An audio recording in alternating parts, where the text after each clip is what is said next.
Alright, if you've been watching any of this is part 3, where we're looking at detour at Beach Street in Fremantle, and I'm slogging into a headwind here, so we'll see how this detour goes. So, cyclists in lane, and I am going slowly, and let's see where the signage points me. Now I know I can't go straight ahead because everything's blocked off under the bridge there for demolition. So we're turning right here. Bike lane closed ahead. More bike lane closed. Okay. I'm detouring. Now this is interesting because normally what I would do here is back at the office works, I'd actually get on the path over there, cross at the lights over there. I rarely come up here on the road. Oh look, there's actually a bike and pedestrian sign over there, which I missed. So I think what they wanted me to do is somehow get on the path and then cross over there and get on the footpath and then cross over there at those lights, rather than doing what I'm going to do now, which is turn right and then get on the path around here. So that's not real good. Okay.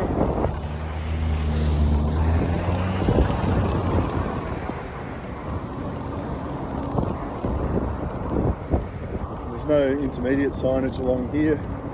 You just keep on heading up to the lights.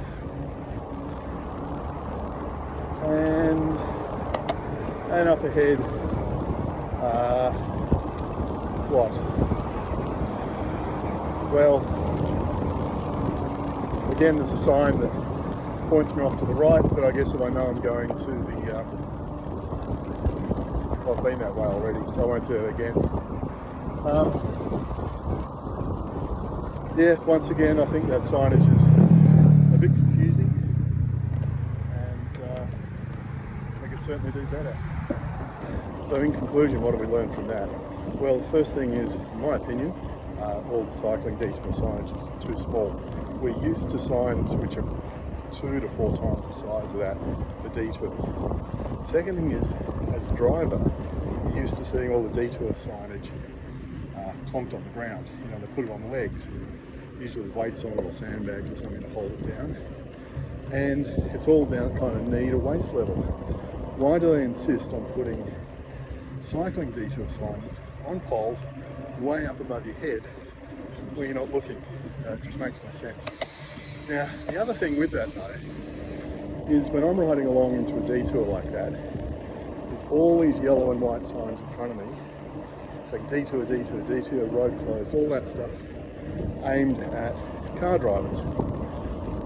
And in amongst all that confusion, the mind just doesn't see the piddly little cycling detour stuff, which is up high, out of the way, you know, it just gets lost in the mess. So I think that's a good reason for making cycling detour signage and pedestrian detour signage the same size as everything else, and to place it in the same stuff, same location as everything else, same height, same, you know, put on the footpath, whatever. And what you're changing is the symbology. You've got a pedestrian icon or a cycling icon on it to, you know, make it clear who that sign is aimed at. Next lesson is someone needs to go through and quality check or audit how the signage has been put up after it's been put up, and it has to be someone who's not involved with the project. And ideally, on a detour like that one, where you've got 3 different legs, you actually want 3 different people to do it. Because the problem with parts 2 and 3 for me is my mind essentially was poisoned by doing part 1. In part 1, I discovered where the signage was. I knew what it looked like, so I knew what to look for. My brain was trained then to look for that particular signage. So when I did parts 2 and 3, it picked it out so much faster.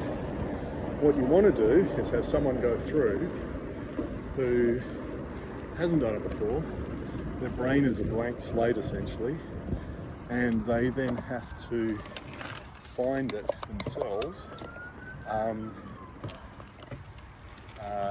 without that training. And that's important. Now, of course, it's problematic finding one person to do these kind of audits, let alone three. So it's probably a bit of a wish list kind of thing.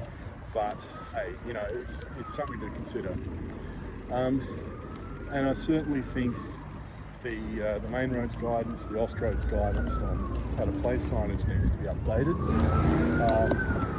for those reasons, because you know that's not a bad detour as far as detours go, but you know, first time through I completely missed everything. To me that means it's an utter failure, no matter how hard they tried and how much signage they put up, it failed me.